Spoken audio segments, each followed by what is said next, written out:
Okay, so good morning. Today's daf is Bava Kamma daf tzadi hey. We are in the ninth parak of Bava Kamma, and we are going to begin here. Let me share my screen, and we will get started. Um, uh, Before today, we begin by discussing changes to a stolen animal and the ramification for liability. So, as a reminder, our Mishnah said that if you stole a pregnant cow and the cow gave birth, so one pays the value the cow was worth before it gave birth, meaning the fact that the baby came doesn't mean automatically that you, the original owner, get the animal and the baby, because who knows whether under your leadership the baby would have survived the birth. So all you are going to get is the value that was originally stolen. Now, if one stole a sheep with wool and sheared it, similarly, one pays the value of the sheep that is ready to be shorn. You don't pay the value of the sheep plus the shorn wool. There's the effort that goes into shearing it. And now you're not going, now there isn't that. If you were to get that back effectively, you'd be getting more than what you started with. So we're going to pick up now at the two dots on the seventh line, and we're going to quote the beginning of this. Gazal paro beres v'yalda.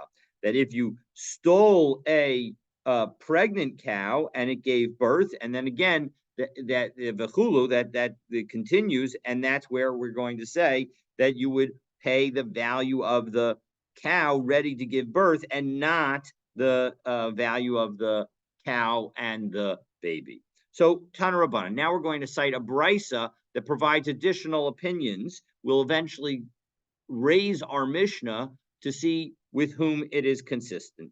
So Tana Rabbanan. Hagozo racha ugzaza. If you steal a sheep and you shear its wool, para v'yalda, a cow, and it gave birth, mishalim osav es gizoseha es valodoseha, that you need to pay everything back. Divrei Rabbi Meir. According to Rabbi Meir, you give back everything. You give back the animal and you give back whatever output it had. So that includes the shearing, that includes the offspring, whatever it is, you're going to have to give it back. Rabbi Yehuda Omer, Rabbi Yehuda says, you return the animal as it currently is.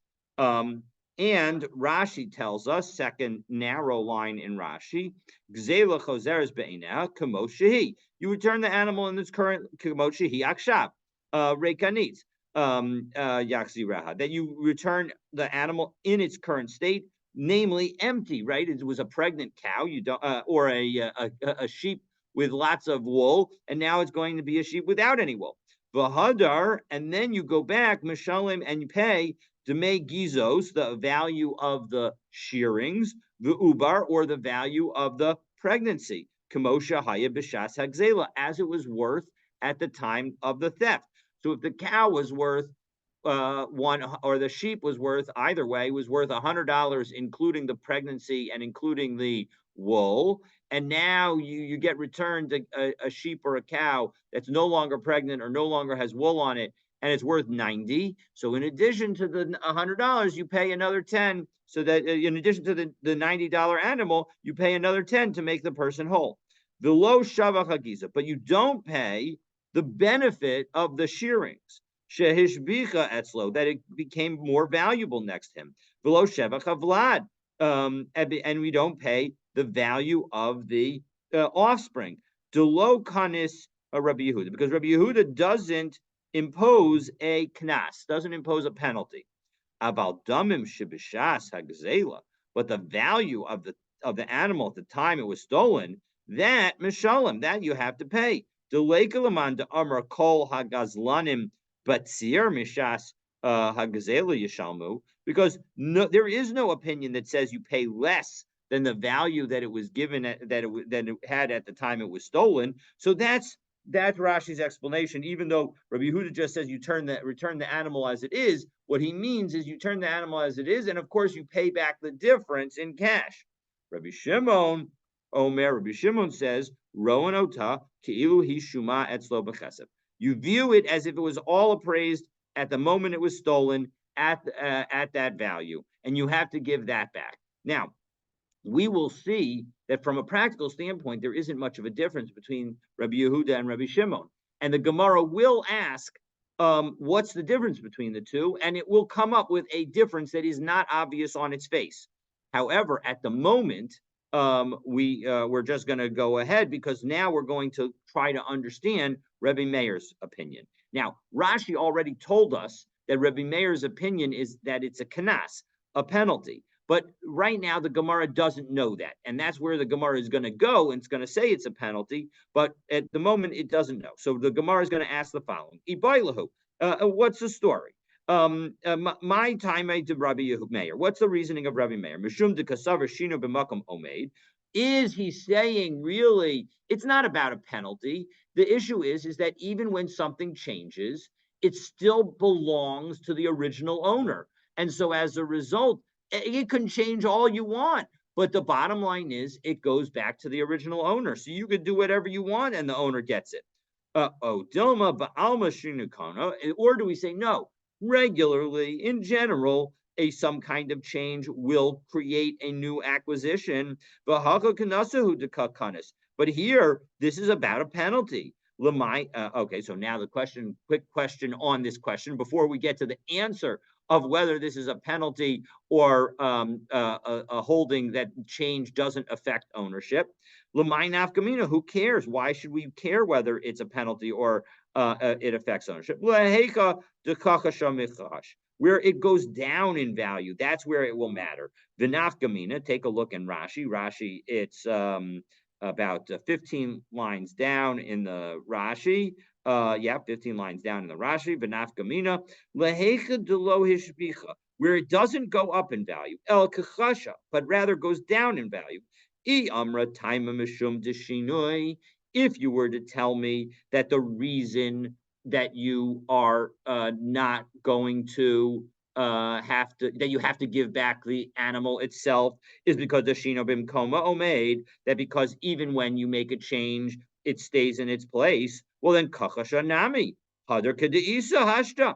When it goes down in value, you should give the animal back in its current form. So, for example, let's say you stole the animal and it was worth $100, and then somebody else came and shored the animal, and so now you have an animal without the wool, and now it's only worth $90. So you give back the $90. That's the story. You just give it back, and that should be all you're required.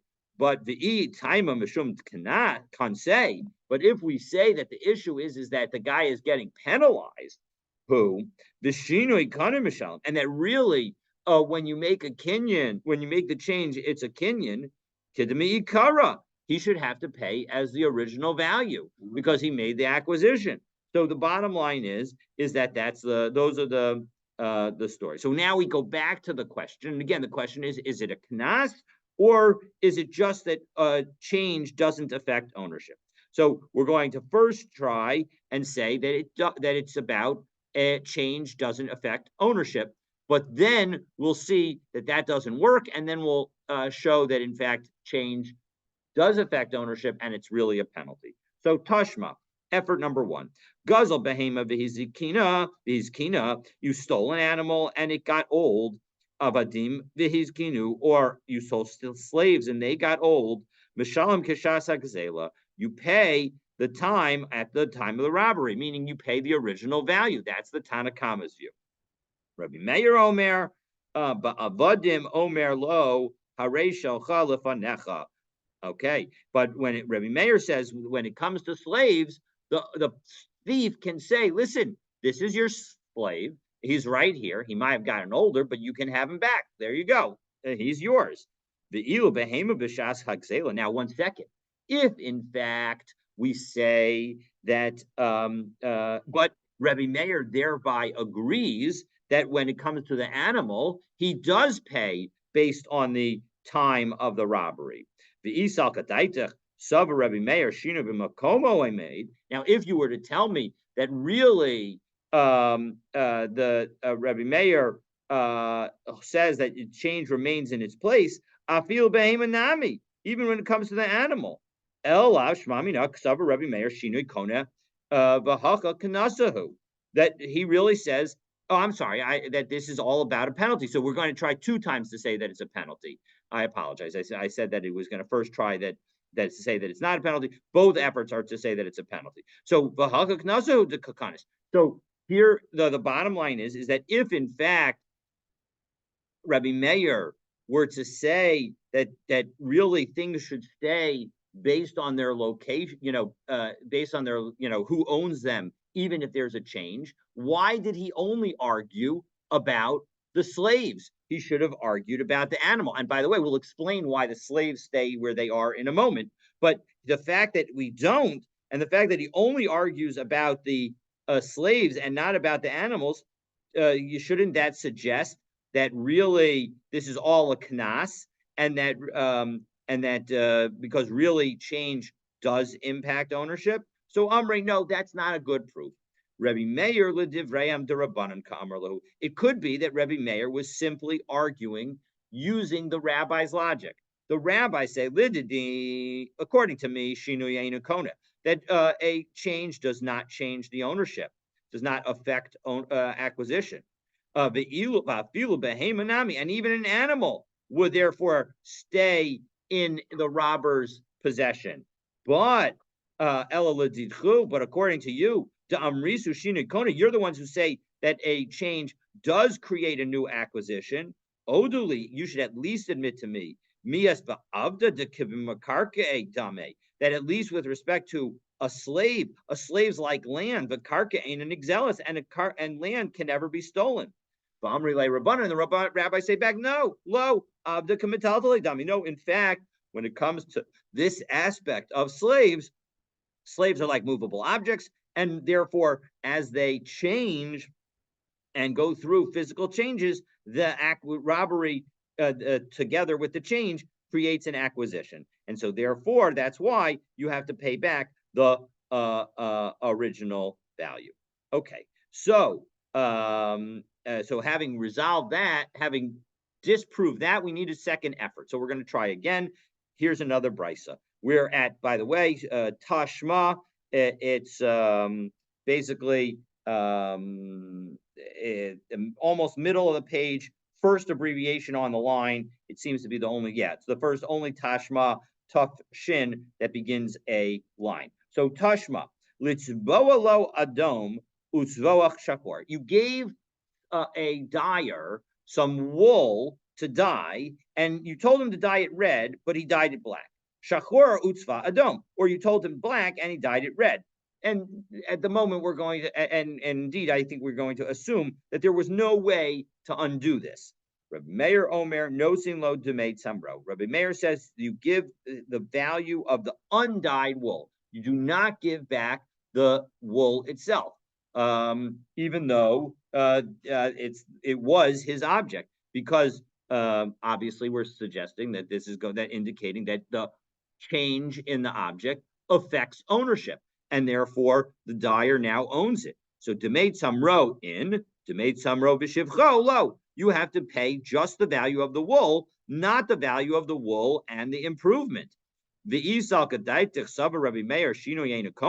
if you were to tell me that Rabbi Meir says that acquisition does not change, does not change the ownership level, does not create an acquisition, why shouldn't he have to return the wool and its improvement? He should have to return the dyed wool, because after all, the dyed wool is worth more. So even though it might not be the color that you wanted, it's still worth more than what you gave. Elalav shmamina kasav Rabbi Meir shinui kona. So Rabbi Meir this shows that Rabbi Meir in fact says that a change does create an acquisition. And the fact that we're going to tell the thief that he has to give back the animal, the baby animal, or the wool itself, it's because we're causing a penalty on him. So shmamina. And in fact, you can learn from this that in fact that is Rabbi Meir's opinion. So ikada amri. Now there is another view of the question that we asked on Rabbi Meir.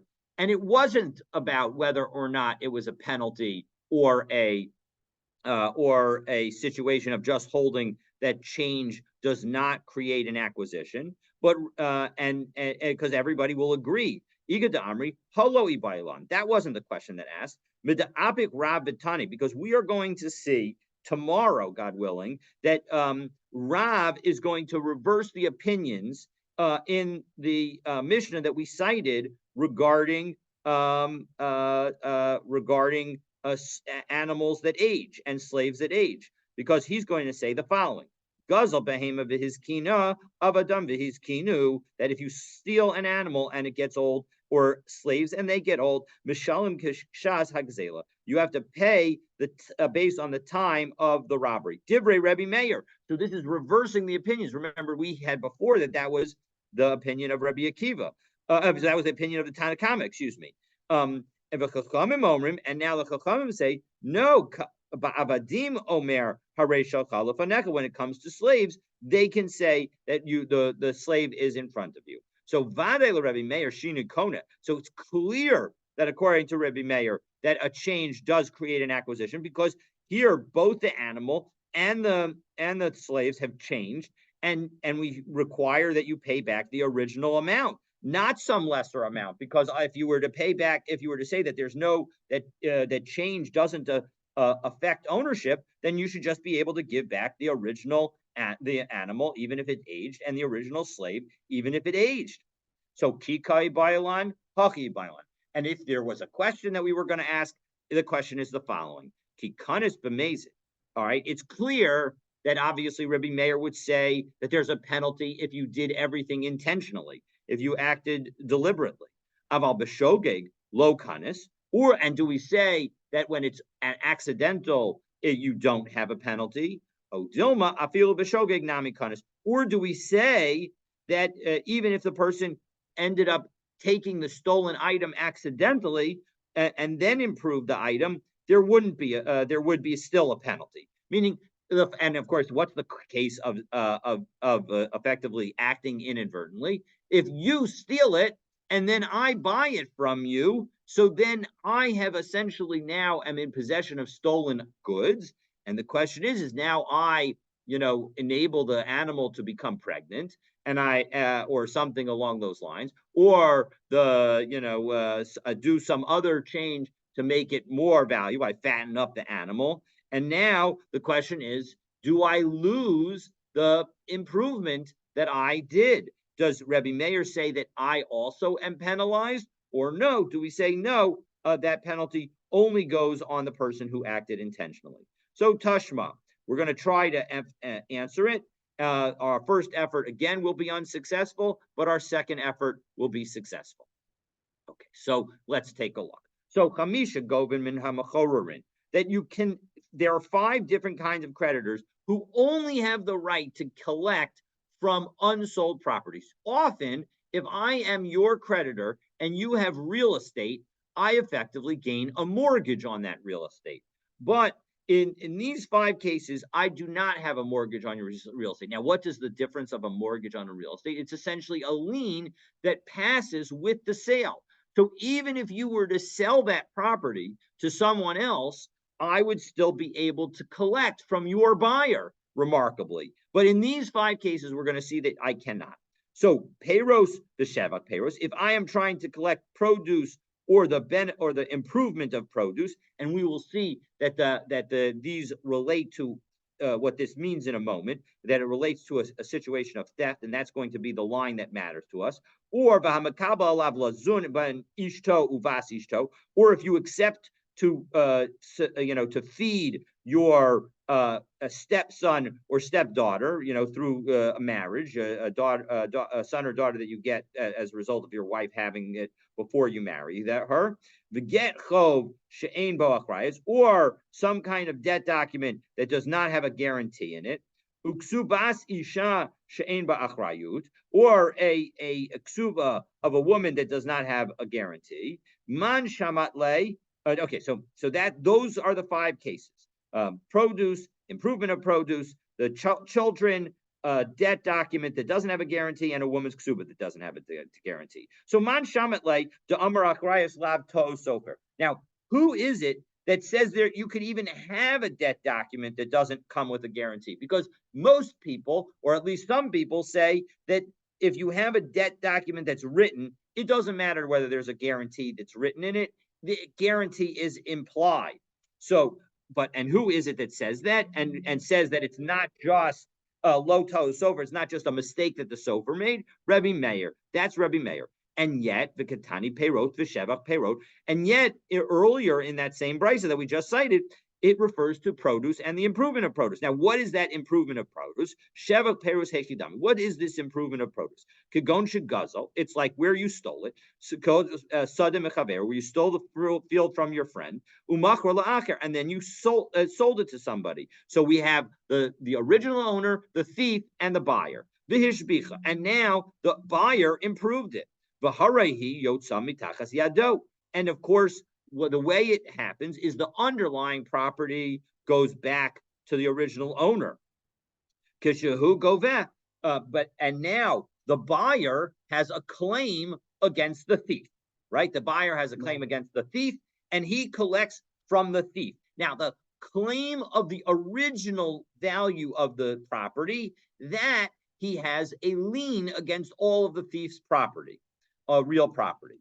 But when it comes to the gova es, we turn to tzaddik hamabet, gova es hakeren minachasim mishubadim. You can take the principal from even sold property, meaning that he has a total lien on real property with respect to the underlying value that he paid. But what about the extra money that he put in? That's hashevach minachasim b'nei chorin. But when it comes to the extra money that he put in, to improving the land, improving whatever it was, the stolen property that was stolen, that's something that he only can collect from unsold properties that the thief still has in his possession. To asabal ara v'shakil are shivchei. Now we see that the original owner comes and takes the land along with the improvements. That's the case. So my lav ba'am haaretz. So what are we thinking that the situation is? Aren't we thinking the situation is that the buyer was a regular guy who didn't know the halacha, and so he's a shogeg, and yet we still say that the property that was stolen, along with the benefit, goes to the original owner. So delo yada karka nigzelas o ena nigzelas. He doesn't know whether the land can be stolen or not. He didn't realize that real property can't be stolen, and therefore that even if he does an improvement, it doesn't affect ownership. And so he's shogeg. And yet the original owner can take the land and all of its improvements. So doesn't this show that Rabbi Meir says that even somebody who is a shogeg also gets penalized? Amrei lo. No, it does not. We could be talking about that the case of our brisa could be where only situation is where the buyer did know the halacha, does know that land can't be stolen. And so as a result, he knew the possibility that there was going to be, that the land could be taken away from him if it was a stolen property. And so as a result, that's why in this case, in the brisa, he's going to lose the land. All right. So we have not proven whether whether Rabbi Meir holds his knas even in a case of shogeg. So we're going to try a second time, and we're going to again quote the dyer. Tashma litzpoalo adom utzvo shachor. You asked him to dye it red, and the dyer dyed it black. Shachor utzvo adom, or vice versa. Rabbi Meir Omer nosin lo demate samro. Again, Rabbi Meir says you pay the value of the original wool. Demate samro in, demate samro v'shivcho lo. You will pay the value of the original, not the improvement. The isal kadaitach b'shogig nami kanis. Now, if you were going to tell me that in fact, even if it was accidental, and inadvertent, he should also impose a penalty. Well, then he should give back even the value of the improvement. After all, the dyer didn't do this on purpose. Elalav shmamina b'mezid kanis b'shogeg lo kanis shmamina. So we see that, in fact, Rabbi Meir only imposes the penalty when it was done intentionally and not unintentionally. And now we can return back to our two original views. So again, two other of our original views. Remember, we had Rabbi Yehuda and Rabbi Shimon. And in case you don't remember what they said, the Gemara helps us out. Rabbi Yehuda Omer Gzela Choseres Be'eineha, that Rabbi Yehuda said that you turn the animal as it is, and Rashi explained that it also means that you have to give the money difference between the value of the animal in its current form and how much it was worth when it was stolen. And Rabbi Shimon Omer, Rono so keilu hi shuma etzlo b'chesef. Rabbi Shimon says you see how much it would have been worth originally, and you give that amount of money in the very beginning. So my beinaihu, what's the practical difference between them? After all, in both cases, the guy gets the same amount. So Amar Rav Zvid b'shevach sha'al gabi gzela kamiflaki. Rav Zvid suggests, and we're going to have two different opinions on this. Rav Zvid says, hey, what they're arguing about is what happens if the benefit is still attached to the animal. So let's say you fatten the animal. So Rabbi Yehuda Savar, the Nigzal Havi. Rabbi Yehuda says that it belongs to the person who was robbed. Rabbi Shimon Savar de Gazlan Havi. And Rabbi Shimon says that it is the robber. And this is frankly the way I would have interpreted this machlokus, but for we'll eventually see the opinion of Rav Papa. So the point is that because you're returning the animal, if the benefit is still attached to the animal, again, the example would be if the thief ends up fattening the animal, so it's part of the animal. There's nothing you can't take that away. So as a result, Rabbi Yehuda would say you get back the fattened animal, even if it's worth more than the original animal, and you get to keep the difference. Rabbi Shimon says no, it belongs to the thief, and because all you're going to get back is the money value of the original animal. Rav Papa says no, something different. The Kuli Ama Shevach Sha'al Gabe Gzela de Gazlan Habi. Everybody really agrees. Both Rabbi Yehuda and Rabbi Shimon agree that all the improvements belong to the robber, meaning that if the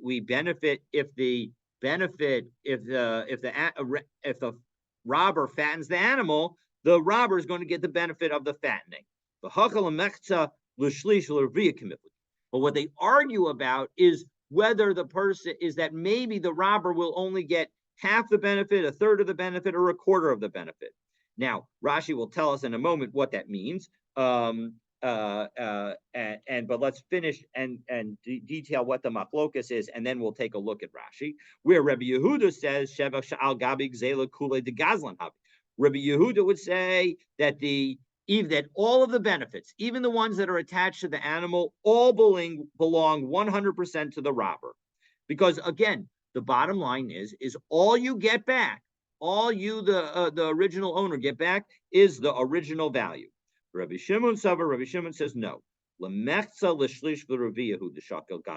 That what the robber gets is half, a third, or a quarter. So what does that mean? It's almost smack in the middle of the narrow lines of Rashi. Whatever is the custom of that particular place. To those who accept an animal in order to make the animal worth more, lizman gadol gazeh, for an amount of time like this. So the point is that let's say that the custom is in this particular country or in this particular state that if I take the animal from you and fatten it up for 3 weeks, so then you would give me a quarter of the benefit of the fattening. So the fattened animal is now worth $16 extra. I get a quarter of it. I get $4. So the point is now instead of actually having given it to me to do this, I stole it from you and I did the same thing. So you'll give me $4 because that's what you would have paid me. That's Rabbi. That is according to Rav Papa. That's the view of Rabbi Shimon. And so that's the story. So now we're going to ask a question on Rav Papa, because Tanan, we have our Mishnah. Gazel paravinis abra etzlo v'yalda. If a cow stole, if somebody stole a cow, and then the cow became pregnant. This is the second case in our Mishnah. The cow became pregnant after it was stolen, and then it gave birth. Rachel v'nitana etzlo of ugzaza, or you stole a sheep, and only then it became filled with wool, and then he shared it. So mishalem kishas hagazela. In each case, you pay the original amount. You don't pay the value of the improvements. Yalda, but what's the implication? Yalda in lo yalda hadra beina. If let's say the animal did not yet give birth, well then the implication is that you do give back the pregnant animal.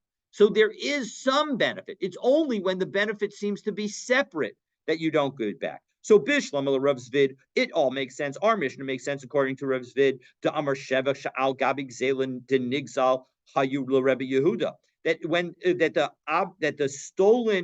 the benefit, the improvement that's on the stolen animal belongs to the thief. If it's still attached, that's Rebbe Yehuda. So we can say our Mishnah is Rebbe Yehuda. But so Hamani Rebbe Yehuda. So our Mishnah is Rebbe Yehuda. Ela Rav Papa, the Amr the Gazlan Habi. But Rav Papa is the one who says that everybody says that it belongs to the thief, the benefit, even when it's still attached. So how does he explain? How does Rav Papa explain our Mishnah? Because our Mishnah certainly implies that that if you steal a cow, you make it pregnant, and it's still pregnant when you get caught, you have to give back the pregnant cow. So Hamani, lo Rabbi Yehuda, below Rabbi Shimon, and it doesn't fit with Rabbi Meir either, because Rabbi Meir certainly, maybe it's okay. So it's neither Rabbi Yehuda nor Rabbi Shimon.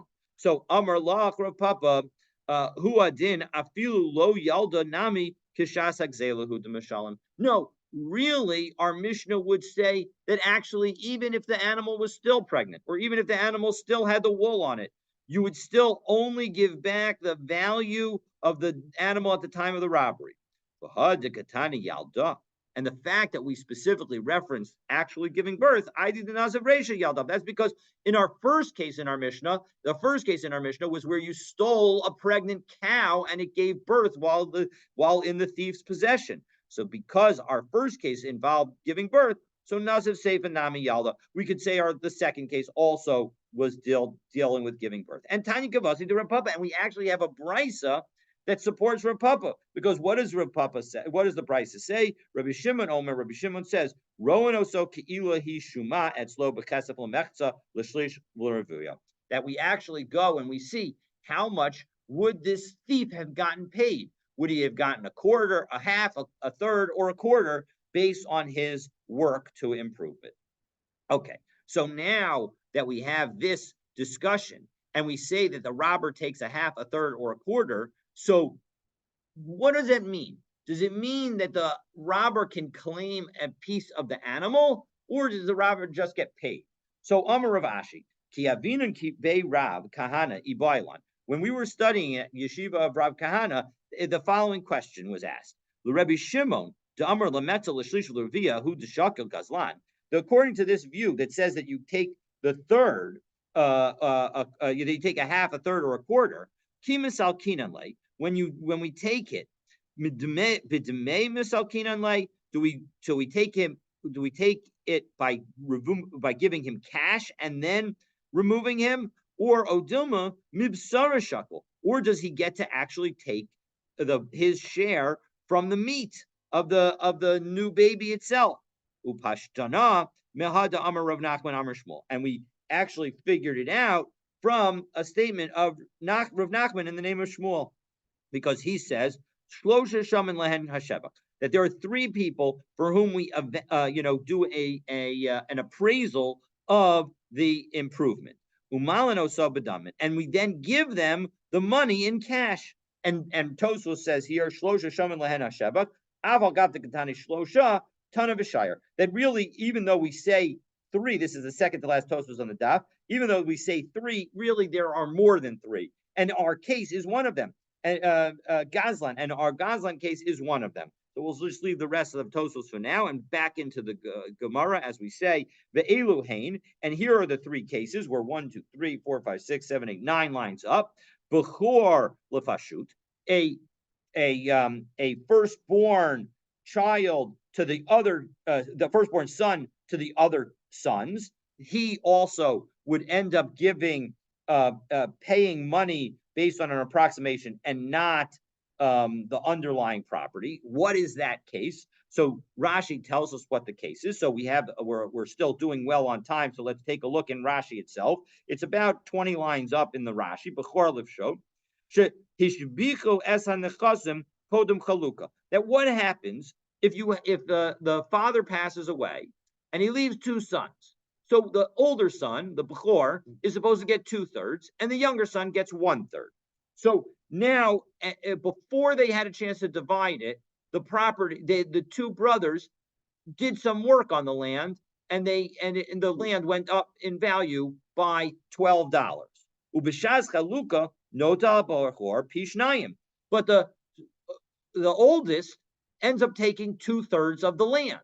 So he took 2/3 of the land, and the youngest got 1/3 of the land. But he took from the value that they improved the land, he took 2/3 of it, but he's only supposed to get half of it. Sarach lahachzer lefashos revia hashevach shel chelek habechora. He should end up returning 1/4, because 2/3 minus 1/4 of 2/3, which is 2/12, is equal to a half. So let's do a money example, because some of us are not great at math. The most she'ein lo litol, because he wasn't supposed to take the 2/3 portion from that money. So because of based on what it improved in value. So for example, so if it went up $12, when he took 2/3 of the land, he took from the improved land, he took 8. And so he has to give back 2, because the value went up 12. They're supposed to each get 6 of that value, and he ended up taking 8. 1/4 of 8 is 2. He needs to give back 2. And that amount that he took extra, he can pay to his younger brother with cash. He doesn't have to give from the property. Ella imratza misalko bedamim. Rather, he can effectively remove his brother from the 2 zuz extra piece of land by giving him money. V'noten lo shnei zuzim, by giving him 2 zuz. V'ein yochel omer lo, and the younger brother can't tell. Hapasha, the younger brother, the other brother can't tell him. Tamely karka kazesh shava beis zuzim. I want land just like this that's worth 2 zuz. That isn't a possible situation. So that's case number 1. Case number 2, as we go back to the Gemara, the case number 2, 1, 2, 3, 4, 5, 6, 8 lines up, middle of the line. Ubal chov liyasomim. And similarly, case number 2 is that if you have a creditor that, I'm sorry, I skipped one line further up, but earlier in that line, ubal chov lilokeach, and a creditor to a buyer. So what's the situation there? So Rashi says, let's take a look. Rashi says, Balchov l'lokeach, Balchov hatoraf l'kuchos b'shvil chov sheyesh lo al hamocher. So we have the lender, the borrower/seller, and we have the buyer. So the borrower/seller sold a piece of property that was subject to a mortgage to the lender, and now the lender comes and he collects from that land. So ein lo koach, the buyer does not have the power. So back at the Rashi, balchova torv lekuchos b'shvil cho sheyesh lo al hamocher. So the creditor, the lender, has the right to collect the land from the purchaser that he is owed from the seller. And ein lo koach b'mashe hishbiach lokeach umisal, and the purchaser, the buyer, does not have the ability to keep the benefit, the improvements that he's made on the piece of property. Umisalko balchov bidamim. Rather, the creditor, has the ability to pay money, namely the amount of benefit that was done by the purchaser, and buy that effectively off of the purchaser and take the entire property. The nosin low demei shivcho, and he can just give him the value of the improvement. The ein nosin low karka b'shir shivcho. He doesn't have to give him property that's equal to that value. He could just give him cash.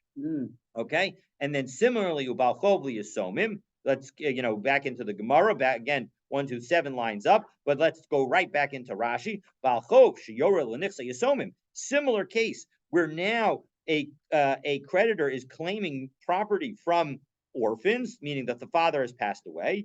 B'shvil chov avihen, for the an obligation that their father had. Ein lo b'mashe hishbichu nechasim la'akar misas avihen. He's not allowed to claim the benefit associated with the improvements that happened after their father died. Klum at all. But rather he can give to them the value of those improvements in cash. The nosin mos im yirtza, and he can give them money if he wants. He can obviously just take the real property, a portion of the property, but he also has the ability to take the whole property and pay them the difference. So now we're going to ask a question on this, because is it really true that a Baal Chov can pay and prevent and take the entire property, even when the buyer had done some improvement on it? So Amar le Ravina le Ravashi, Amar Shmuel Baal Chov l'lokeach yahav le shevach. Can a creditor really pay for the buyer's improvements and keep the entire property? V'hamar Shmuel Baal Chov go be'es hashevach. We have another statement that seems to suggest that you don't even have to pay for the improvements. That because Shmuel says that the creditor collects even the improvements. So Amrle lo kashya kan b'shevach hamagia l'ksefayim, kan b'shevach she'ein magia l'ksefayim. The question is what stage of the improvement is at. If the improvement is at a stage where it's effectively like cash because the crops are ready to be harvested, so as a result, that is the only case where a creditor will have to pay the buyer for his improvements. But if the improvements have not yet reached that stage, so it's not effectively like taking cash away from the buyer, then the creditor can take the property without any kind of compensation. So Amar Le, 1 second. But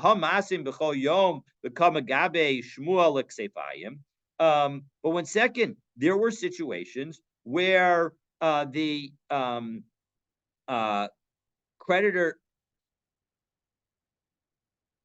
where the creditors were allowed to keep the property without reimbursing the purchaser, even when the improvement was shevach l'magia l'ksefayim, that the improvement had reached the shoulders, meaning that the crops were ready to be harvested. So how come in some cases Shmuel allowed the purchasers, allowed the creditors to collect the entire property without reimbursing the purchasers for any of the improvement? So Amrle lo kashya ha demasik be kashir ara v'shivcha. Well, the question is how much was the claim for? When the claim, as we turn to Tzadik Bava Medal, where the claim was for the entire amount, namely that if I'm the purchaser and I bought a piece of property for $100 and I improved it and made it really great, and so now it's worth $150 because there's $50 of crops ready to be harvested. And you come and you say, 1 second, this property was stolen from me. You come and say, the person who sold you this owed me $150. So now that even though when I already bought the land, it was only worth $100, and so you would have only gotten paid 2/3 of your money, 2/3 of the debt, if you had collected when I originally bought it, but you happened to wait until exactly the right moment. Very lucky for you. And now you try and claim it from me because the value of the property with all these improvements is worth 150. I don't get anything from you. Rather, my entire claim ends up being the person who sold it. So hadalo masik bay ela kashir ara. So then and so when we deal with the creditor giving compensation, that refers to where Stan is only owed $100. So if Stan is only owed $100 and I've got the property and it's ready to be harvested and now it's worth $150, so that's where Stan needs to give me the $50 because he's not owed $150. He would be taking more than he's owed. He's not allowed to claim more than he's owed. So he would have to give me the $50. So Amar Le, so Rav Ashi asked about this explanation. So Hanich Lamanda Amar Isle Zuze Lo Matzi Masalik Le Balcho. This all makes sense according to the person who says that the buyer, namely me in this case, even if I have money, I can't just pay off the debt that was owed to Stan. So again, Stan comes to me, he gets to take the property and he can pay me the cash. But El Lamanda Amar, we have another opinion that if I actually have the money, I bought the land from, let's say, Mark, who is the borrower, and I bought the land from Mark for $100, and now I've improved it and it's worth 150, and now Stan comes to take the land from me because he was the lender to Mark, and I say, Matzi Masalik Le Balcho, I can take away the Balchov's right, meaning that Stan doesn't have an actual property right in the land. He only has a right to money. And so if Stan's owed $100, I can just give him the $100 and he can't take the whole property and give me 50. So even though I've now improved the property, so that's worth 150 and he's only owed 100. So he's only supposed to get 100 of that 150. So according to this view that I have the right to do that, shouldn't I be able to say, I should be able to tell Stan, listen, if I had money, I would have been able to prevent you from getting any of this land. Hashta, now that I don't have the land, listen, Havli Griva de Arashir Lashivchai. Let's just split the land based on my value of my improvements. My improvements is worth 1/3 of the land. So you take 2/3 of the land. That's worth $100. I take 1/3 of land. That's worth $50, and everybody wins. Why shouldn't I be able to say that? Because after all, Stan doesn't have a property right in the underlying property. So we're going to narrow the case again. So Amrle Hakaba Mayaskinan could go into Shavya Niale Apotike. It's where Mark told Stan that you can own the Amrle Mark made this land an apotiki. And what does an apotiki mean? Lo yehe lecha peraon elamizeh. The only right you have to collect is from this field. So in that case, and it's only in that case, that is where, even according to the opinion that says that the buyer has the right to just pay Stan the debt, in that case, Stan actually does have a property right in the property. And in that case, Stan does have the right to say, David, I know you bought the property. I know you improved the property and your improvements are worth $50, but I'm not giving you any of the property. I'm taking the entire property because I had an apotiki in this property. And so I'm going to just give you $50 and that's going to be what you're going to get.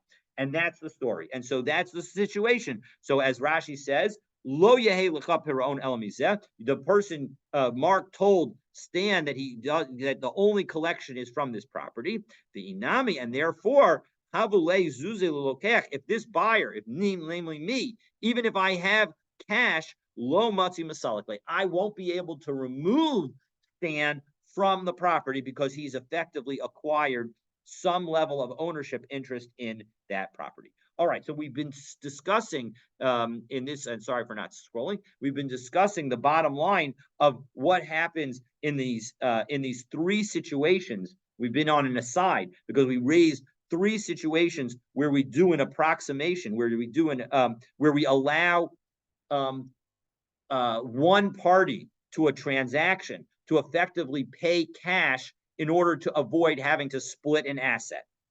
And we say that the same thing would apply to the situation where, according to Rav Papa in Rabbi Shimon's explanation, where a thief does some kind of improvement. That although the thief is going to take a piece of that improvement, that thief does not can get paid in cash by the original owner, and not necessarily by taking up an actual piece of the object. But now we're going to go back to the discussion of a robber and the stolen item and improvements. So so what happens, for example, if you steal something, improve it and sell it, or you steal it, sell it, and the purchaser improves it. So for those cases and more, stay tuned for tomorrow's daf. Looking forward to continuing our learning together. A little more interesting again tomorrow. Yeah, absolutely. Have a great day.